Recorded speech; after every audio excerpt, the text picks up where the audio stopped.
Movie की शुरुआत होती है और हमें एक स्पेसशिप को दिखाया जाता है। वो स्पेसशिप पृथ्वी की कक्षा में आता है और क्रैश कर जाता है। उस स्पेसशिप में एक आदमी जिंदा बचता है जबकि उसका साथी मारा जाता है। लेकिन हम यहाँ देखते हैं कि उसका साथी क्रैश की वजह से नहीं मारा गया था, बल्कि उसके बॉडी पर बहुत ही गहरे पंजों के निशान होते हैं जो कि किसी खतरनाक जानवर का लग रहा था। वो आदमी जो इस क्रैश में जिंदा बच गया था उसका नाम कैनन होता है। कैनन अब अपने स्पेसशिप से एक काफी एडवांस टेक्नोलॉजी वाला गैजेट निकालता है। इससे हमें पता चलता है कि कैनन जिस ग्रह से आया था वो काफी एडवांस होगा। अब उस गैजेट की मदद से कैनन पृथ्वी के बारे में सारी जानकारी ले लेता है और यहाँ की लैंग्वेज भी सीख लेता है। अब कैनन अपने हथियार को लेकर आगे बढ़ता है और चलते चलते वो एक गांव में पहुंच जाता है। लेकिन गांव की हालत काफी खराब लग रही थी। ऐसा लग रहा था कि किसी ने इस गांव पर भयानक हमला किया हो। तभी कैनन की नजर वहां के एक लकड़ी के दरवाजे पर पड़ती है जिस पर काफी बड़े और गहरे पंजों के निशान थे।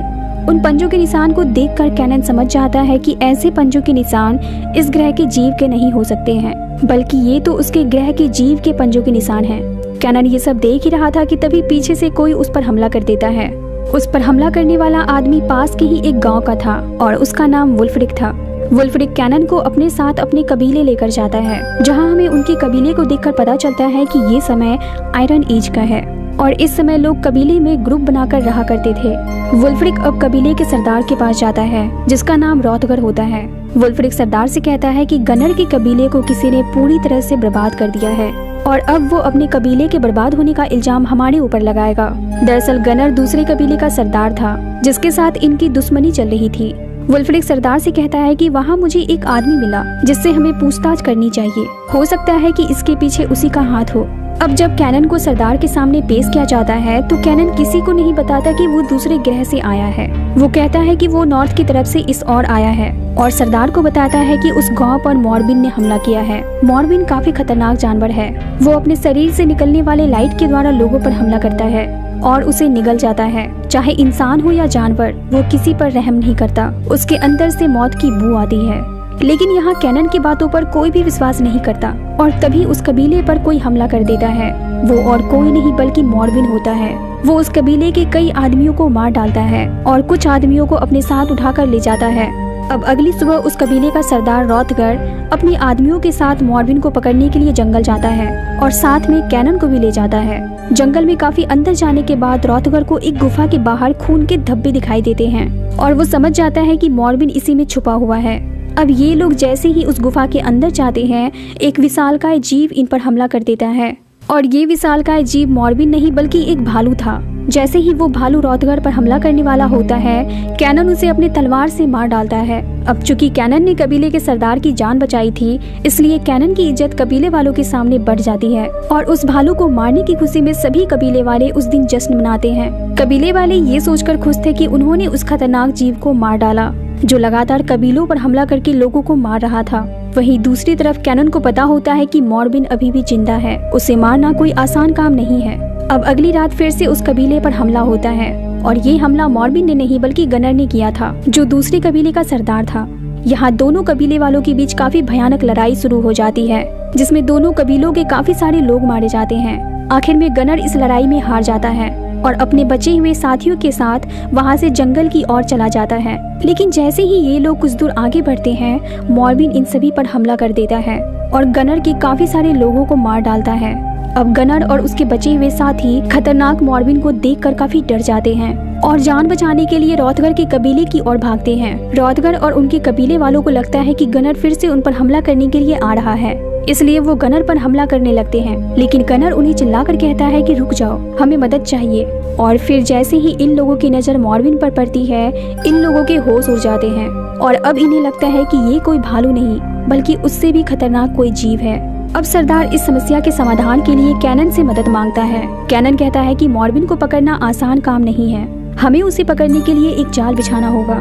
अब कबीले के बाहर मॉर्बिन को पकड़ने के लिए एक बहुत बड़ा गड्ढा बनाया जाता है कैनन के कहने पर। अब उस गड्ढे में तेल भर दिया जाता है और ये लोग उस गड्ढे को घास से ढक देते हैं और अपने लिए वहां से भागने का रास्ता भी बना लेते हैं। दरअसल इनका प्लान था कि मॉर्बिन जैसे ही इन पर हमला करने के लिए यहाँ आएगा, ये लोग उसे उस तेल से भरे गड्ढे में धोखे से गिरा देंगे और फिर उसमें आग लगाकर उसे जला दिया जाएगा। इधर हमें रॉथगर की बेटी फ्रेया को दिखाया जाता है। जिसकी शादी रॉथगर ने वुल्फ्रिक के साथ तय की थी। पर फ्रेया को वुल्फ्रिक पसंद नहीं था क्योंकि वुल्फ्रिक काफी गुस्सेल किस्म का आदमी था और जब से फ्रेया कैनन से मिली थी वो उसे पसंद करने लगी थी। अब कैनन फ्रेया को अपने बारे में बताता है। वो फ्रेया को बताता है कि वो दूसरे ग्रह से आया है और वो जिस ग्रह से आया है वो काफी एडवांस है, वहाँ की टेक्नोलॉजी काफी हाईटेक है और बताता है कि हम अपनी टेक्नोलॉजी से दूसरे ग्रह को भी हाईटेक बनाना चाहते थे, इसलिए हम कई ग्रहों पर गए और वहाँ अपनी टेक्नोलॉजी का विस्तार किया। इसी दौरान हम एक ग्रह पर गए और वो ग्रह मॉर्बिन्स का था। उस ग्रह पर लाखों की संख्या में मॉर्बिन्स थे। मॉर्बिन्स काफी विशाल और खतरनाक जीव होते हैं। क्योंकि हमें उस ग्रह पर अपनी कॉलोनी बसानी थी, इसलिए मेरे सीनियर ने मॉर्बिन्स को खत्म करने का डिसीजन लिया और आखिरकार वहाँ न्यूक्लियर बम गिरा दिया गया और सारे मॉर्बिन्स मारे गए। इस हमले के बाद हम श्योर हो गए कि सारे मॉर्बिन्स अब मारे जा चुके हैं। इसके बाद हम वहाँ पर बस गए। मैं अपनी बीवी और बच्चे के साथ वहाँ बहुत खुश था, लेकिन हम मॉर्बिन्स की ताकत से अनजान थे। एक दिन जब हम किसी मिशन के लिए उस ग्रह से बाहर गए तो हमें खबर मिली कि उस ग्रह पर एक मॉर्बिन जिंदा बच गया था और उसने अपने साथियों की मौत का बदला लेने के लिए हमारे पूरी कॉलोनी को तबाह कर दिया और सारे लोगों को मार डाला। उसमें मेरी फैमिली भी थी।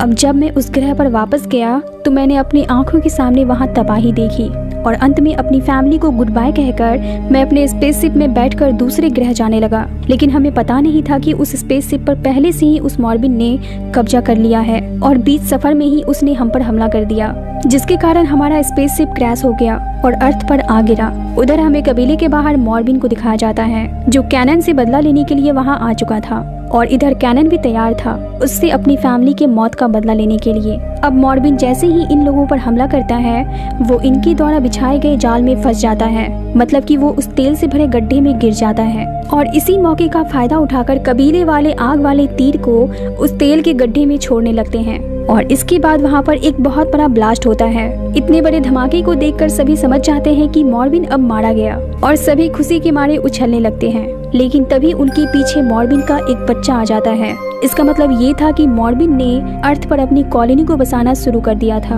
अब ये छोटा मॉर्बिन सभी पर हमला कर देता है और वहीं पीछे वो बड़ा मॉर्बिन अभी भी जिंदा था। अब वो मॉर्बिन कबीले वालों पर हमला करने लगता है और बहुत सारे लोगों को मार डालता है और इस हमले में उस कबीले का सरदार भी मारा जाता है। आखिर में पूरा कबीला तबाह और बर्बाद हो जाता है। अगली सुबह कबीले के बचे हुए सारे लोग उस कबीले को छोड़कर वहाँ से चले जाते हैं, बस कुछ लोगों को छोड़कर, जैसे कैनन, फ्रेया, वुल्फ्रिक और उसके सैनिक। कैनन समझ चुका था कि मॉर्बिन को इतनी आसानी से खत्म नहीं किया जा सकता है क्योंकि वो काफी खतरनाक जीव है और चालाक भी। कैनन को वहाँ एक कुआं मिलता है जो मॉर्बिन के अड्डे तक पहुँचने का रास्ता था।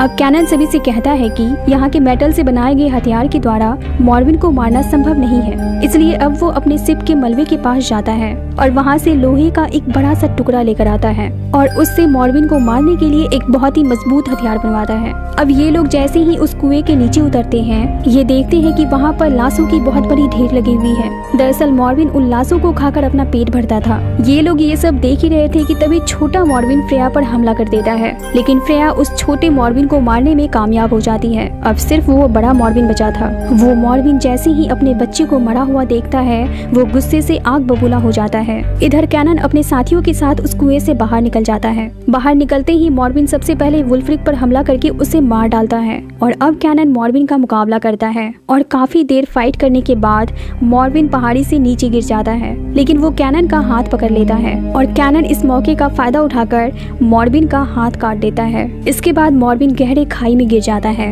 और आखिरकार उसकी मौत हो जाती है। अब कैनन को इस कबीले का राजा बना दिया जाता है और वहीं कैनन के साथी उसे ट्रैक करते हुए इस ग्रह पर आने लगते हैं। उनको आता हुआ देख कैनन सोचने लगता है कि कहीं ये लोग यहाँ आकर मॉर्बिन के ग्रह की तरह इस ग्रह पर भी अपना कब्जा न कर ले, इसलिए कैनन उस ट्रैकिंग डिवाइस को डिस्ट्रॉय कर देता है जिसे ट्रैक करके वो यहाँ आ रहे थे और उस डिवाइस के डिस्ट्रॉय करते ही वो सारे एलियंस वापस चले जाते हैं। इसी के साथ इस मूवी का द एंड होता है। अगर आपको ये वीडियो अच्छी लगी तो वीडियो को लाइक और चैनल को सब्सक्राइब जरूर कर दे।